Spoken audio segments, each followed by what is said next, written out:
Hi, I'm Diep. I'm Jose. And we're your token theater friends, bringing a POC perspective to the performing arts. Every 2 weeks, we review 3 shows at 3 different price points and tell you which one you should pay money for. Because theater is expensive, and we care about your finances. Because we're good people.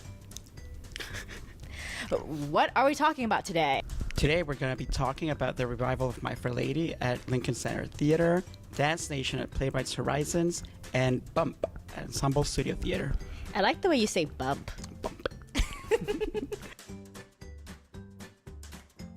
In this revival of My Fair Lady, directed by Bartlett Sher, the flower girl Eliza is played by Lauren Ambrose, and she employs the help of a linguistics professor named Henry Higgins to help her speak proper British English in order to lift herself up from poverty and enter the middle class. And this musical has some problems in it historically, because it's considered a misogynist musical, because Henry Higgins says some terrible things about women, and Eliza chooses to stay with him and be his whatever at the very end of the musical. And in this version, we're not going to spoil it for you, but it doesn't end the way traditional versions of this musical has ended. So I want to talk about that first. What did we think about the ending of My Fair Lady this time? Did we find it empowering? Yes, I loved the ending, and I was not surprised when afterwards I talked to, many old white people who were like, this is not romance. We want misogyny and we want abuse. I kept thinking how much My Fair Lady is kind of like a predecessor to reality shows, because it's essentially like a makeover kind of thing. Yes. I was like, this is like Drag Race with like cis women. And, like the audience becomes, even though we know how it's going to end, like, it's in the title, she's My Fair Lady.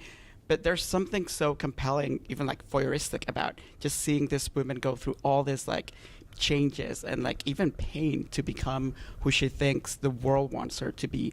I was overhearing like this mother talking to her daughter afterwards, and her daughter's like, 12 years old. And her daughter said like, I like how it ended. Oh, this is the audience that we should be playing to now. Like, not the subscriber audiences who just like things done traditionally, but young people who are growing up today who are looking at this and seeing what is normal and how people should treat each other. And if the end of this ending of My Fair Lady inspires them to treat, each other with more kindness, then I think that is a good thing. And I think this production could inspire that.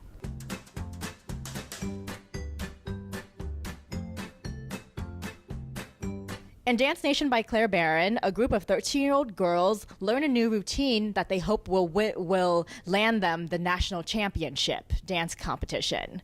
Oh my God. I love this play so much.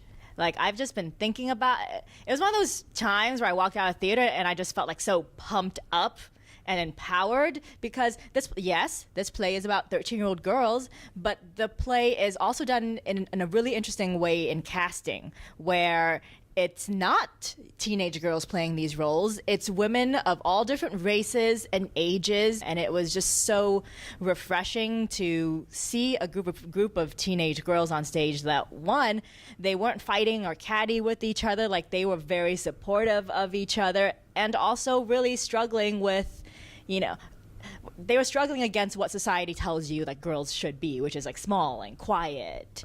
It was great to see these girls go, no, this is all BS. What I loved was it was so effortlessly diverse, and it was like black girls and Indian American girls and all races of girls, like just having regular issues, because sometimes I feel like when you put girls of color on stage, suddenly it becomes like an issue play about like the lives of people of color.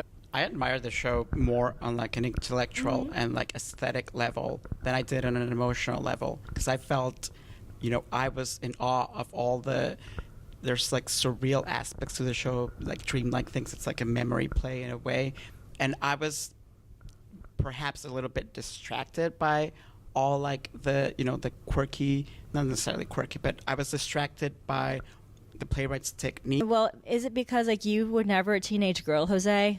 I don't know. Do guys go through the same thing of like trying to comfort each other when you know like you're better than? Girl, please. Okay. What do you think?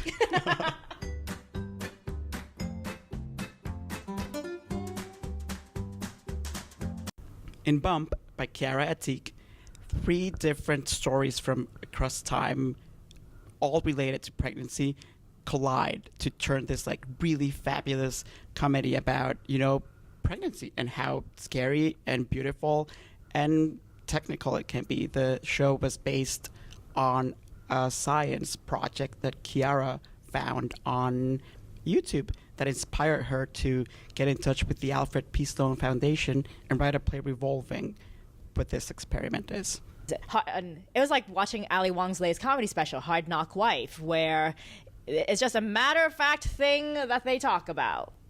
It shows you just like how amazing it is and also how kind of normal it is. Women are so tired of not being able to talk about our bodies and periods and the things that our bodies go through and being shamed for talking about it, that no, screw it. We're going to talk about all of it. And some of it's not going to be comfortable. And it shouldn't be. Yeah. No, some of it's gross, but you know what? Men should know about it. And what I loved about Bump, like one of the threads was like this father who wasn't present for his daughter's birth.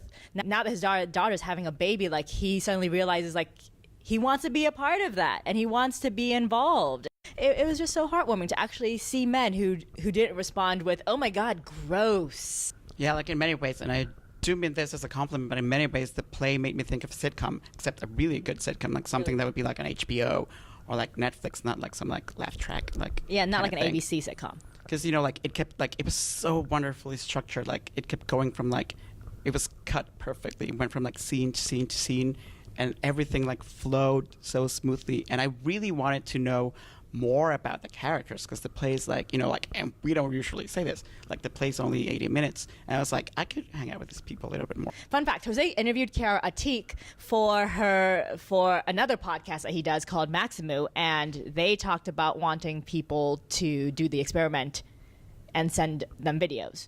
So we're going to do that right now. Yay! Yay! Were you good at like science fairs in school? No. Neither was I. So let's see how this turns out. Yeah, you gotta hold my microphone. Yeah. Okay. So this was the experiment that inspired the play. It was inspired by YouTube video. Okay, so you have a cork in a bottle.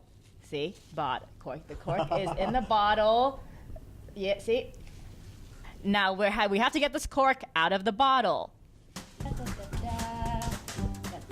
Bag goes in here. Bag goes in here, and then you blow into the bag. So.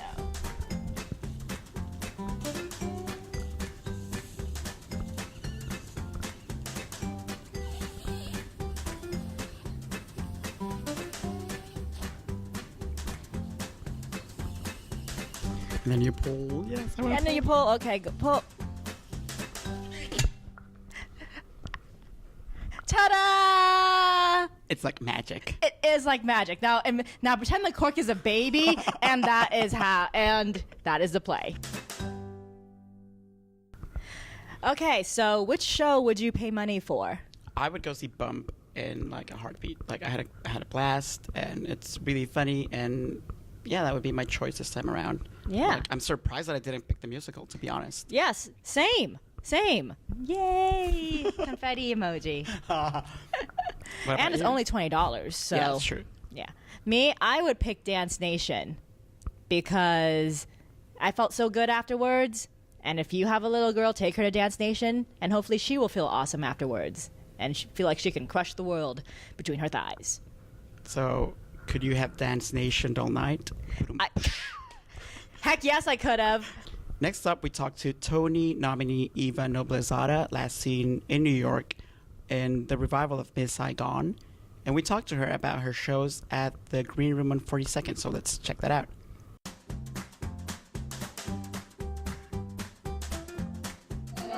Safe by propriety, no polite society. Give me notoriety, let's be fair. Bring on the vices of You are doing shows at the Green Room 42nd. What are your shows about? My shows are called Girl No More, and essentially they're just a chance for audiences to watch little Mexicasian sing things and make really bad jokes and have a really nice burger, because here at 342 they make amazing burgers. But I talk a lot about mental health in my show and try to normalize conversations about like mental health and eating disorders, and just I don't want to have any kind of persona just because I'm on a stage. I don't want people to think anything more of me, because I am just human. So essentially it's just a fun night of music. Why those topics? Because no one talks about them, and they're very important, and people struggle with them. Everyone struggles with them. It doesn't really, in different scales. And I think this is the perfect venue to bring in all different types of people. How do you select the songs that you include in your show? It was actually quite simple. Just my whole set is pretty much just songs that are either nostalgic to me growing up, or songs that I related to on a lyrical meaning. And growing up, of course, you look at songs that you loved 10 years ago and you see them in a completely different light. So it was easy, just pretty much most played on my phone. How did you fall in love with the theater? Because I feel like for me as a person of color growing up, I didn't really see myself reflected in it. I had to put myself into someone else in order to get a love for this. And Of course. What was the spark for you? Mulan. When the movie came out, I always grew up watching Disney, and I loved Little Mermaid. I would put the VHS tape in and rewind it and watch it the whole thing, and rewind it and watch the whole thing again. Mom was like, seriously, I'm going to slap Ariel in the face. She was annoying me. My poor mom. But then when Mulan came out, I became obsessed. I know every single word to that movie. And I saw somebody who had a culture that I could definitely relate to. So it was special. And then I was like, oh my God, she's singing. And then there's Les Longa, and I'm in love. And you did Les Mis in London. So you've had the opportunity to play characters that are, traditionally portrayed by white actors. And by Leia Longa. Right. That's what started it all for me. When I saw her videos of her singing on my own at the concert hall, I was like, I could do that. I can do that. So do you think that musical theater is in the right way, or do you think that there's so much more? I mean, I think there's a lot of work to be done. Oh God, there's so much more work. I think people always have the argument of, well, things need to be written. But I think that there's a lot of material out there that needs to be, from the point of people who put people in the shows, without being too specific, to shift perspective of what's historically accurate and what is open to interpretation. We're in an age of theater where it's completely, we're flipping ourselves inside out, and we're showing every single color and emotion that we can possibly give, and then some, with no apologies. So now is the time. I think there needs to be, I would like to see more opportunity, and also in casting calls and breakdowns, less ignorance. For example, don't email me and say, oh, well, can you just choose any Oriental accent? That's not okay. That's not okay. Oriental's a rug, not a person. Thank you. But it's just really redefining how we look at people. Generally. Wow, that's so general. But it will eventually filter into the theater world. I mean, baby steps are at least steps. Let's be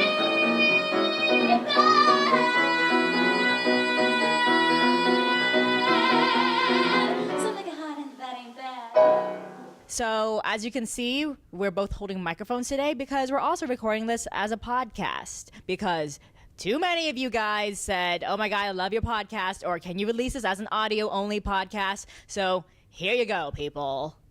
So please subscribe to Token Theater Friends on iTunes or wherever you get your podcast. Or if you want to continue looking at our lovely faces, subscribe on YouTube or like American Theater Magazine on Facebook, because we put videos on both platforms. Also, leave us a comment if you have any other thoughts. And as always, theater is more fun when you take your friends. Bye.